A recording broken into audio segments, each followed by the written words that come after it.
father. They were.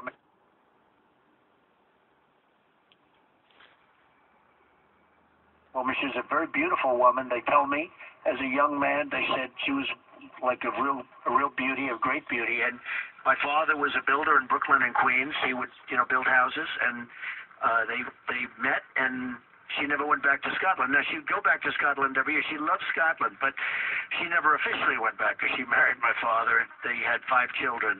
But she was the religious one. It was a terrific marriage, actually. What I'm trying to get is, if she's the religious one, do you think today the Gospels have any role in shaping public policy? You said you're doing very well with the evangelicals. Well, the evangelicals is sort of interesting. I mean, I am a religious person. I would say not formally like some might be, like some would talk about it, but I am, somebody that believes, and I am. It's very interesting because I noticed that the polls came out, the one in New Hampshire, public policy polling, where it's at 35%, and it sort of said it leads across with Tea Party, with evangelicals, with moderates, with just about everything. They even said with Democrats. I mean, just leads straight across the board. And I think a lot of people were surprised. They thought it would be very conservative, and which I lead big in the very conservative, but I lead straight across. And one of the things that made me very happy was that I actually lead, and you've seen this even in Iowa, where I lead with evangelicals. And I was so happy to see that, because do you think they expect you to? But I don't think people see that as maybe they do. I think what's happening in the country, where it just seems that the word Christmas is being taken out. I see these stores like Macy's and so many other. They're afraid to use the word Christmas now. Maybe they can't use it legally. What's going on is outrageous, and I would try and not only try, I will do things about it. You're gonna have to go through court systems. That's the problem. I mean, you have to go through actually courts now to use names that you should be able to use automatically. But the whole thing is changing so much toward religion and what you can say and what you can't say and what you can put up in a beautiful public area, where for years you'd have the manger and you'd have Mary and Jesus, and now you're not allowed to do it. And well, now in Denver, I think it's terrible. I'm on the campus of Colorado Christian College today, and Denver, where we're close to, their city councils have said Chick-fil-A, maybe they can't build at the Denver International Airport because their founders are evangelical and have traditional marriage views. It's blatantly unconstitutional. Have you heard that story yet? I haven't heard it, but it doesn't surprise me. It's horrible. What's going on is horrible. I mean, you can't do anything having to do with really deep-seated, incredible beliefs that really, to a large extent, made our country great. The beliefs in the Bible had a lot to do with our country, and a week doesn't go by where there's not some negative ruling on something having to do with Christianity. It's getting. I think it's outrageous, and. I'll be fighting on the other side much stronger than anybody else that you have up there fighting, because I think it's really outrageous. Let me talk about 2 big issues, tough ones. I always ask you tough but fair questions. China has gotten very erratic. Their markets are strange behavior. Do you think that South Korea and Japan ought to consider going nuclear to match their erratic neighbor? Well, they have a very erratic neighbor, and the whole concept of us protecting Japan was so they didn't arm again, because we had a little problem with them, as you remember. And that wasn't a good situation. But, there's got to be a point where we cannot protect everybody. We're protecting everybody. I talked about it last night in my speech from Iowa. It was such an amazing group of people. And, we're protecting Germany. We're protecting Japan. We're protecting South Korea. I just bought 4,000 television sets on a big project I built. And 4,000, and they all come, every bidder is from South Korea. They're making a fortune, and yet we have 28,000 soldiers at the border. Well, should they go north? Should they build their own nuclear weapons in South Korea?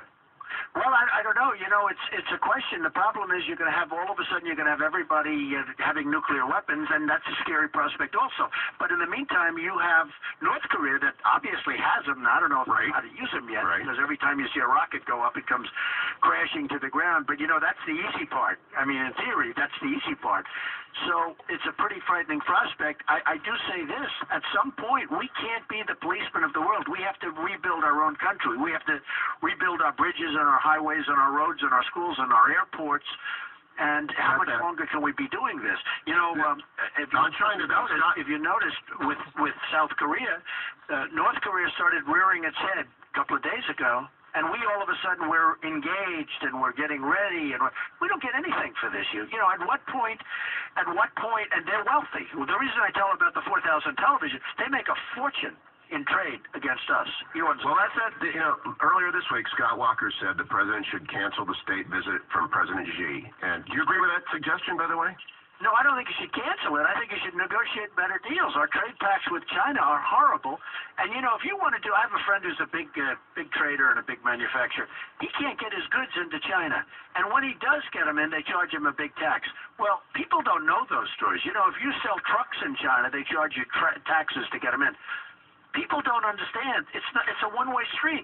You wouldn't cancel it. Last question, because you know. I would not. Yeah, I would not. I would not. But I'd negotiate. I'd say, listen, it's over. And will you negotiate on my behalf with Hope? Because I need a negotiator with Hope, because she keeps me to 15 minutes with you, and I could use like 2 hours. Don't worry about it. Don't worry about it. Here's my tough question. In tough times, republics turn to tough men. They've happened throughout history. Caesar, Napoleon. The last century had a lot of republics fail, and I don't have to invoke Goodwin's Law and go that far, but are you tickling that temptation in democracies that they go for tough guys in tough times? And it's called the authoritarian temptation. Is that what's playing for Trump? Well, I think we've had very weak people. I think we have very weak people even running. I look at some of the people that are running, and I think they're not strong people, and they're good people. I'm not saying they're not good people. I think it is time to have tough, smart people. If you look at China, if you look at some of these countries that are just eating our lunch, they have tough, smart people. It's time that we have tough, smart people, because we're not going to be able to go much longer the way we're going right now. We owe 18 trillion. By the way, that 18 trillion is going to be about 21 trillion very quickly.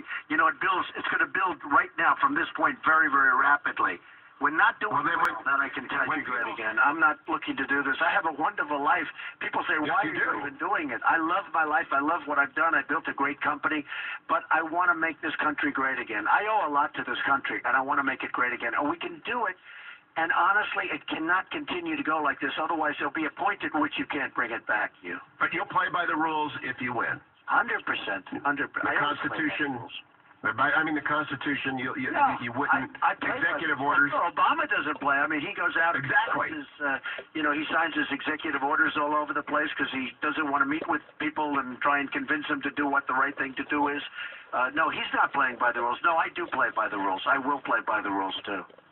Donald Trump, it is always a pleasure. Come back. You tell Hope I'm not perfect, but I'm the best when it comes to this stuff. You did a good job. I didn't even know you had the 15. You could have had 3 15s if you wanted to. Oh my gosh, I'm a terrible negotiator for myself. I'll keep going if you want, but I promised Hope, so I'm letting you go. You'll do better the next time, man. And thanks a lot, you. Come back early and often.